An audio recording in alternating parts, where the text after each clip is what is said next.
to a specific concern that voters have about you. Will you pledge tonight that once all legal challenges have been exhausted, that you will accept the results of this election, regardless of who wins, and you will say right now that political violence in any form is unacceptable? Well, I shouldn't have to say that, but of course I believe that. It's totally unacceptable. And if you would see my statements that I made on Twitter at the time, and also my statement that I made in the Rose Garden, you would say it's one of the strongest statements you've ever seen. In addition to the speech I made in front of, I believe, the largest crowd I've ever spoken to, and I will tell you, nobody ever talks about that. They talk about a relatively small number of people that went to the Capitol, and in many cases were ushered in by the police. And as Nancy Pelosi said, it was her responsibility, not mine. She said that loud and clear. But the answer is, if the election is fair, free, and I want that more than anybody. And I'll tell you something.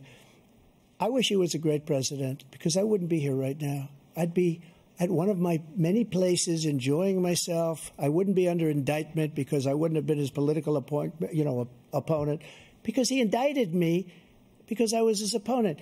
I wish he was a great president. I would rather have that.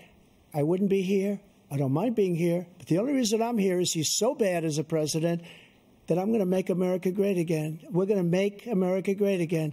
We're a failing nation right now. We're a seriously failing nation. And we're a failing nation because of him. His policies are so bad. His military policies are insane. They're insane. These are wars that will never end with him.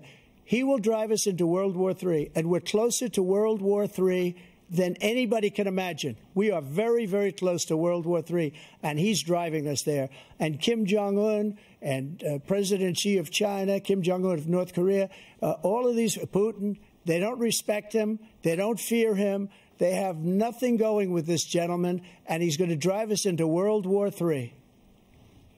You want a World War III, let him follow and win, and let Putin say, do what you want, NATO. Just do what you want. There's a thing called Article 5. An attack on one is an attack on all, and required response. The idea, I can't think of a single major leader in the world who wouldn't trade places with the job I've done and what they've done. Because we are a powerful nation. We have wonderful people. It's because of the people, not me. It's because of the American people. They're capable of anything, and they step up when they're needed. And right now, we're needed. We're needed to protect the world because our own safety is at stake.